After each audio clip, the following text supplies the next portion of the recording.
There is no mistaking the Pakistani government's commitment to the eradication of poppy in the northwest frontier province. This is the latest phase of their highly successful eradication program. Their mission to destroy 3,000 acres of remaining poppy here in the Nihak and Osharai valleys, the last major area of poppy growing in the country. 3,000 men from the paramilitary Frontier Corps have been brought in for this 4-week operation. The farmers are harvesting what might be their last raw opium. It's a volatile area, and the military seem willing to go to war to ensure they are not deflected from their aim by the farmers who have cultivated poppy on these terraces for generations.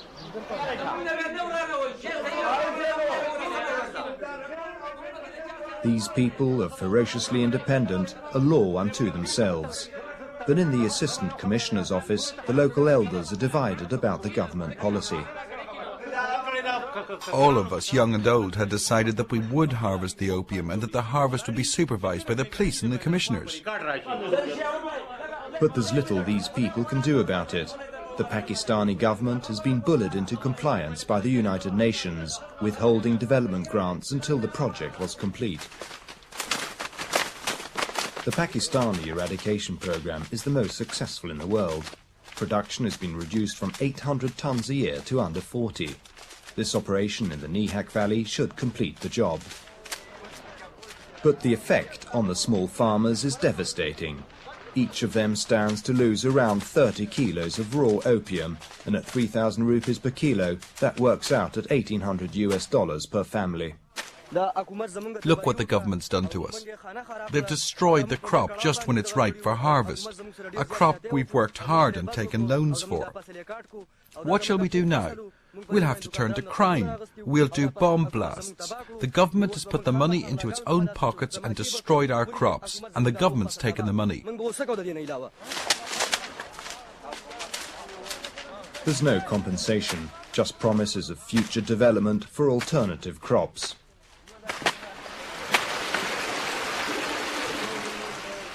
But in places like the sewers of Rawalpindi, a gruesome parallel story is revealed.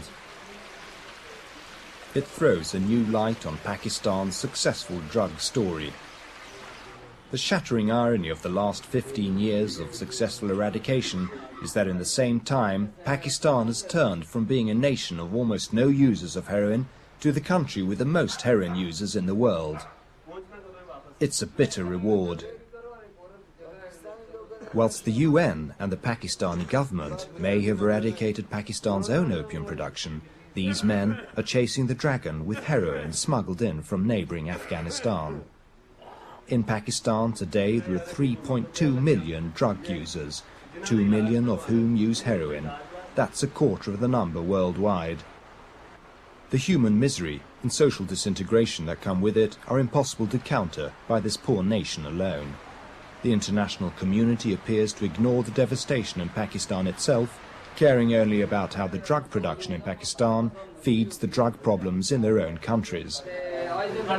Everybody is interested that the problem of drugs should be contained within Pakistan and not exported out to Germany or out to the West or out to the US.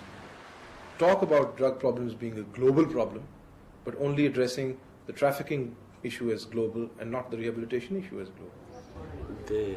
Anjum Hussain is one of Pakistan's many heroin addicts, but he's trying to quit. He's 30 years old and he's been an addict for 11 years, but he tells me this is his last ever heroin fix. His addiction has ruined his life and that of his family as well. It's a story that's echoed across Pakistan. I realise that due to this addiction, I've damaged my 2 homes. My son is suffering, and I also have 2 sisters. I'm the only son in my family. My father's now old. I'm unable to earn money for myself or for my parents. Anjum lives with his middle-class family in the Raja Bazaar in Rawalpindi. No member of his family has been left untouched by his addiction. As a young man of working age, he should be providing for them. Instead, he is leeching money out. His younger sister, Momnia, had to leave school at the age of 11, and his sister Tanya had to sacrifice her opportunity of going to university. Anjum stole so much money from his father that his auto parts business had to fold. The family are at their wits' end.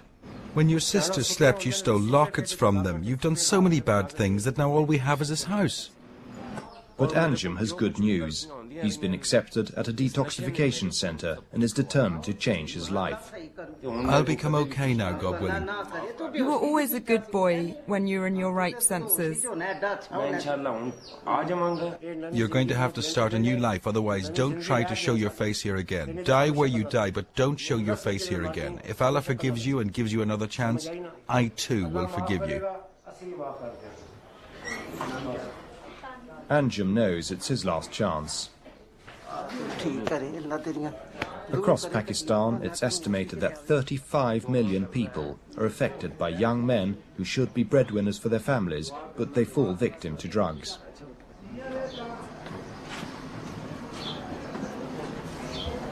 This is the Nai Zindagi Detoxification Centre, where Anjum is coming for treatment. It's an independent charity founded by Tariq Zafar on the left, an ex-addict, and run solely by former addicts. It boasts the most successful treatment in Pakistan.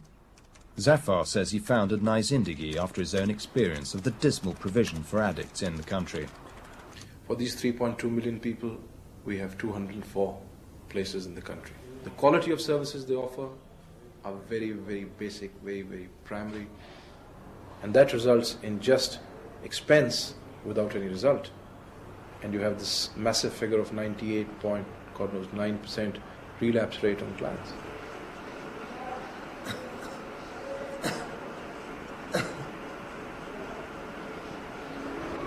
In this government hospital, virtually no addicts are cured. In this mental hospital, the addicts are locked up side by side with seriously mentally ill patients. The detoxification process is harsh, and there is virtually no rehabilitation afterwards. This man was begging me to get him out. It's difficult to tell, but it appeared that the treatment he was getting was brutish. Tell those people not to beat me with the gun. I'd rather take poison. For God's sake, just give me poison instead.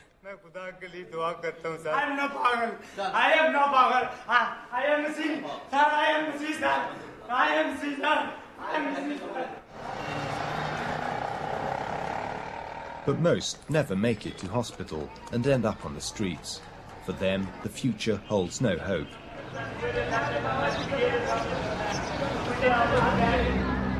In the shadow of the Badshahi Mosque in Lahore, the addicts who have hit the very bottom hang out. They're outcasts from society. Like so many others, Mohammed Arshad's family couldn't afford to pay for medication to combat his heroin addiction. But in desperation, they created a homegrown solution. They put me on a bed encircling a chain around it with my arms and legs tied to it. Then they put a Chinese lock on it. Though I had freedom to eat, I could not escape. The chains weighed 10 or 15 kilos. I would ask them to release me, but they said I'd only use drugs again. In the end, he escaped, stealing the only money his family had. Now he mainlines heroin on the streets, risking infection by HIV. With little treatment and no money, the only option for Mohammed and thousands like him is to turn to crime. A few years ago, I used to focus on the numbers. I don't focus on the numbers anymore. I focus on where is this going?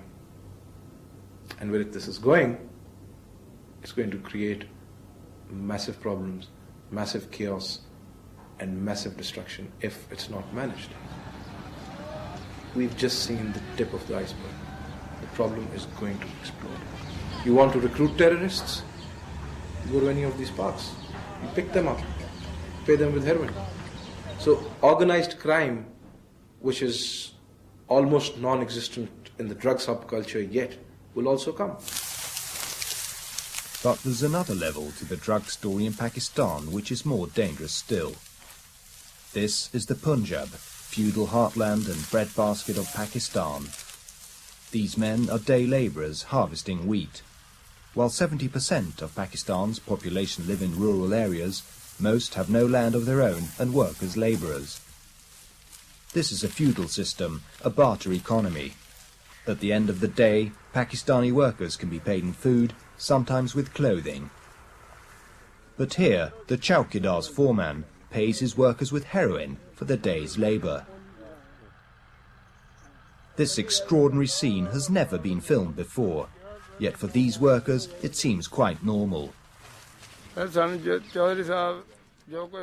I do whatever the landlord tells me. If he asks me to cut and pile hay, I cut and pile hay. If he asks me to feed animals, I do it.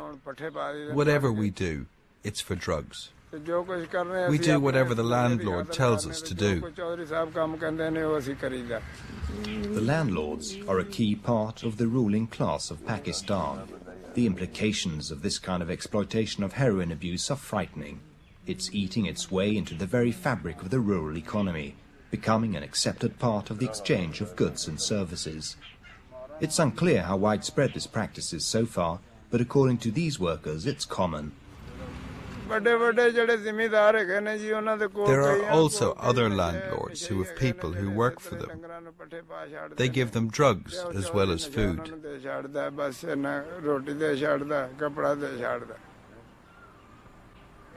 There's been a radical change in the drug culture of Pakistan. Already there's an estimated 12% increase in the number of heroin users every year. And now an increasing number of people in Pakistan say the United Nations and the West have failed the country and should completely reassess their global drug strategy. The UN very proudly says we had God knows how many hundreds of hectares, and now we have so many few hectares of poppy. But can't they put two and two together? You've reduced the number of acres in the northwestern frontier province, but you have a larger number of addicts. So don't you see it's not connected with how much poppy is grown and how many number of people are going to use? At the United Nations Drug Control Programme, they insist their eradication policy is essential to ultimately cutting demand. They acknowledge that there's been a phenomenal rise in consumption here and that not enough has been done, yet they appear to put the onus firmly on the Pakistanis themselves. Right now, what is required is a serious and massive mobilization of civil society in Pakistan to deal with this problem.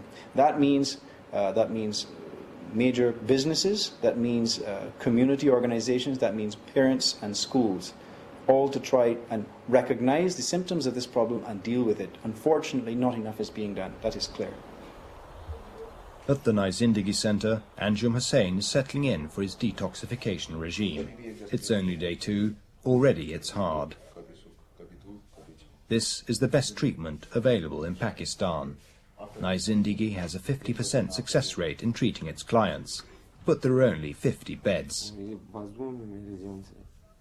If Pakistan is to get anywhere in treating its army of addicts, it's going to need a huge injection of resources from the West. Like Anjum himself, Pakistan can't hope for recovery without a helping hand. If I find a good environment, if there's someone to take my hand and to show me the way, then I could look after my 2 sisters, mother and my father and my son. Anjum may be lucky, but in the next bed, his roommate was not to survive the treatment. As the international community sits down in New York to debate global drug policy, some ask, is it not time to put rehabilitation for addicts in desperately poor countries at the top of the agenda? Martin Adler for Insight News Television, Pakistan.